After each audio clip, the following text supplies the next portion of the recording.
What's up, fools? It's been a minute. Been a little bit.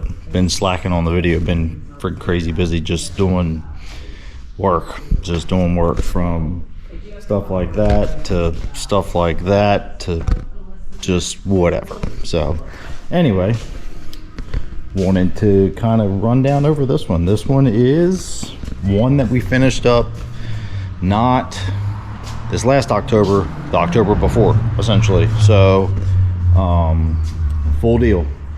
Actually, customer named Jim, he brought it to us. It was actually his first car. Got it when he was 16, I believe. I don't know the exact story on it. I do know the exact story, but I don't know all the details. But I do know it was bought for him. He bought it, but it was bought for him by his parents. So they went, traded car in on it, and got it for him, and then brought it to him, and then handed him the payment book and said, "Here you go." So he took over from there. But I don't think they wanted him to have a stick. So it's a 92 GT. It's the ultra blue. I don't know the color on the gray, but it's stock. Stock looking, obviously. So he was very adamant about keeping it stock looking. So when they brought it in, I wasn't a part of this whole deal. This build was pretty much, I'd say, 50% done when I started here. So it was pretty much the first one to really come out of the shop that was really the full deal. So a lot of the stuff that they had done was already done to it. So but I was here to help along the way. So both Jared's and Jorge were a big part of this deal, but Jim is like a dream customer. Really, really good dude, and puts all his faith and trust and knowledge into us. And that's what we do. That's what we're here to do. This is what we do. So, and he knows that. And that's the type of customers that you want. They want hey, I want to keep it stock. I want to do this. I want to do this. I want to do this. Make it happen. Call me when it's done. So that's like the best customer you can have. Obviously updates and stuff all along the way, but he was very adamant. The original game plan with it was they were gonna rebuild the original motor, the 302 small block Ford, and the AOD transmission. And then they kind of got talking about the Coyote deal, which Coyotes are hot. But Jim was adamant about keeping, essentially with the hood shut on this thing, it looks stock. Minus the 17-inch pony wheels, it looks stock. Like, you look at his picture from when he had it to now, down to the horse in the back window, the cross hanging from the mirror, like to a T, it's identical. But he obviously wanted the modern power, drivability, and stuff like that. Not that the original 5.0s weren't bad. I mean, fuel injected, but mass air cars, they're crude, and they didn't make a ton of power stock. Everybody put exhaust on them and thought they were hot snot. But don't get me wrong, there's a bunch of stuff you can do to them to make them nice. But for what his goal was in mind with this thing was to make it what it was, essentially, but brand new, from 1992 to bring it to 2020 and make it legitimately a brand new car. So it's been completely blown apart. It's been lizard skin underneath, inside, and everything has been touched on it, every nut and bolt. But it is a Gen 2 Coyote. It has a Maximum Motorsports K member. It has a 6R80 transmission in it. Still the 8.8 rear, 373 gear. Has the SVE front brakes, obviously, that's not stock on it, but the upgraded brakes. Had to do 17-inch wheels to clear the brakes. But like I said, you shut the hood on this thing minus the wheels, it looks bone stock. and the paint on it is flawless. He was very, very, very, he had his specific goals that he wanted, and when the day he came to pick it up, it was a good day. I mean, it really was. He was blown away. And they took their son to the hospital. He took his wife to the hospital in his car when she was pregnant, brought his son home from the hospital in this car. I think he said he asked his wife to marry him in this car. So this car has a lot of sentimental value to Jim, and he got to the point in his life where he was ready to commit and make it what he always wanted it to be, and that's what it's become. But I'm not a Mustang guy. This Mustang does mean a lot to me. Got a lot of time in this Mustang, a lot of blood, sweat, tears, and bad words, but it's as nice could be. But like I said, to look at it, we did retain the stock AOD shifter, but it controls the 6R80. It does have Dakota digital gauges in it, which kind of look like the factory deal, but they are aftermarket. It does have a navigation deal, but still AC, power windows, locks. Actually, we just brought it up. I did the service on it here for the spring, and one of the things when we put it together was the power seat didn't work. Car had a power seat. Not many of these Mustangs or Fox bodies come with power seats. So I took his old one and took it apart and essentially rebuilt it. So put new motors in it, new gears, and then took everything apart, cleaned it up, put it back together. And the surprising part about it was his switch, the power switch for the seat, was gone, was broken or gone missing. I don't know where it was, what happened to it. So anyway, kind of did some homework there, and I got me one to make work. But we got it into, it goes up, it goes down, it goes backwards, it goes forwards. So that was the one thing missing from when he had it originally that wasn't there. So we put that in, that, and then his leather wrapped steering wheel. So put that on today, serviced it, put the power seat in, and I think that's it from what he recalls, that what it was when he was 16. But it's just nice. It is that nice. It's a real good driver, really good driver. But it's just one of them. It's exactly what he wanted as he remembered it, and that's what we did. But it's been completely redone, I mean, top to bottom. The ground effects on these things, these are usually stickers. This is actually painted. All the inlays of the letters there. Just little details like that. Like I said, the shifter was kind of a big deal. You wanted to keep that stock look. Not saying you can't put an aftermarket shifter in it to kind of do the deal, but wanted stock steering wheel. Like I said, the stock hood, the flat hood. I love stock hoods. I love flat hoods. Then you pop the hood on, it's like, damn, that's what's going on. But like I said, Gen 2 Coyote. We did dyno it. Lund tuned it. It was I don't remember exactly. It was like four something to the tire. Through the 6R80, through the 8.8 with what's on it, which is more than double what this thing put to the tire original. Probably triple what this thing put to the tire stock. But yeah, just very subtle but clean. The did lizard skin inside of the hood, but then that's all base coat, clear coat, same color as the car. And then obviously the engine cover, the intake, the valve, well, not the coil covers, painted them as well.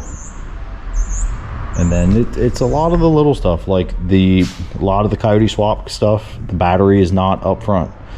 Kept the battery up front, kept the stock fan shroud with electric fan in the fan shroud. So everything fits as it should. It's one of them deals. Stock power steering reservoir that we tapped and then did AN lines to make that work. Like I said, all of the K member and then the rear suspension stuff is all Maximum Motorsport stuff. So it does handle. It's got Bilsteins all the way around on it. It's got the Nitto 555 GTs on it, or are they GTs or the G2s? It's got I think it's broiler mufflers on it. It's got a set of Cooks long tubes on it with a X pipe, and then the broiler mufflers, and then this how the GTs had the turn down for the exhaust, just kind of tucked up in there nice and tight. It does have a Holley, I think it's a 340 in the tank for the fuel pump. Yeah, but just very cut and dry. It is a what do they call them, control pack, Coyote Ford Performance plug and play deals, essentially. Like I said, we did have it tuned, but I guess they're kind of crude with the way those control packs are. I mean, they work, don't get me wrong, but I think they essentially just take the harness out like a Mustang and then give it to you to put in. Same thing with taillight. Taillights have all been basically clear coated again, and then taped off for the scallops there on the lights. But yeah, just very nice car. Like I said, one of them ones that first one to really get out, and very proud of it. He's put, let's see how many miles he's putting on it since a little over a year. Oh, I gotta get the key. I don't have the key.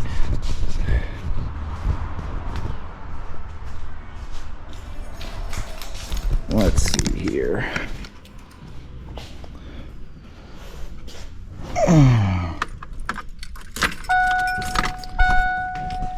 It has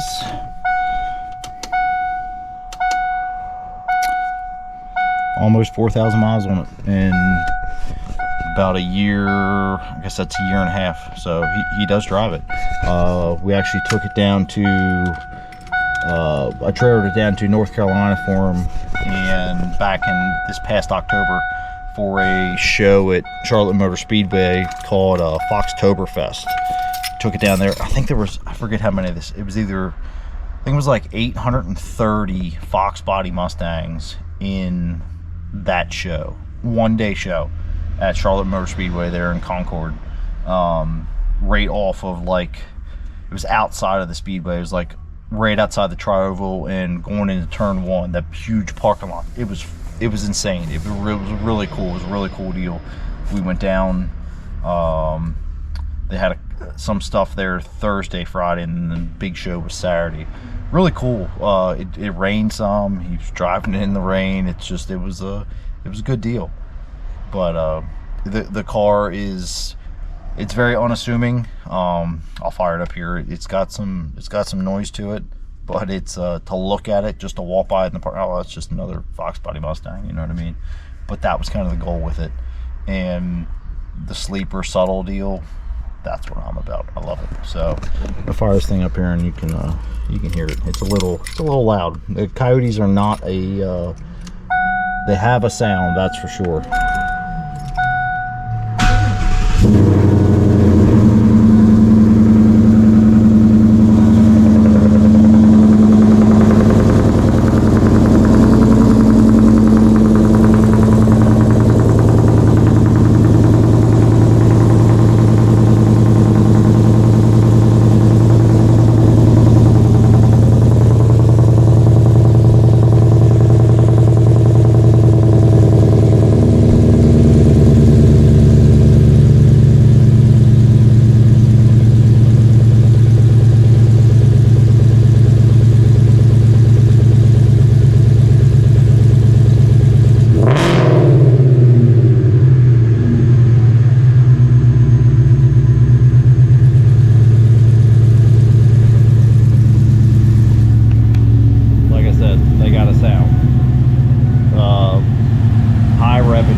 like I said, it's just one of them very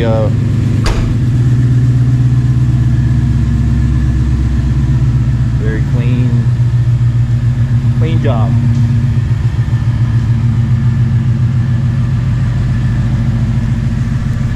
So yeah, not that we're like Fox body specialists, but really proud of this one. But the guys here, like I said, they myself included, definitely knocked it out for sure. But the cluster's kind of cool, the way it's backlit, LED backlit and stuff there. Yeah. Still got the old Ford dinger that's annoying as hell. But yeah.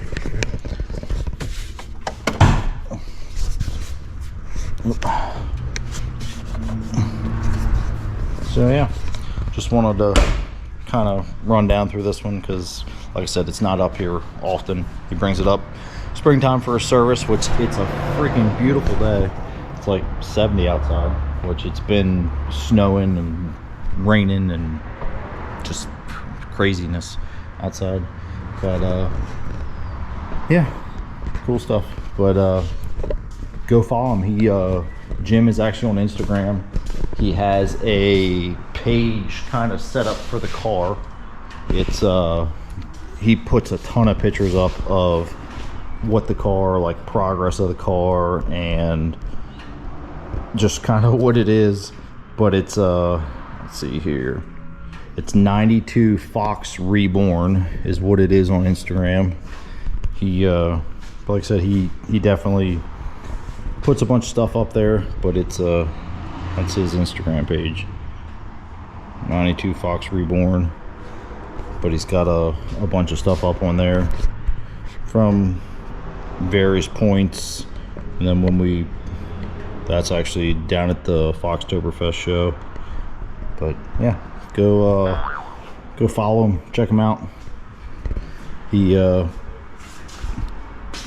puts a lot up, but like I said, very cool build.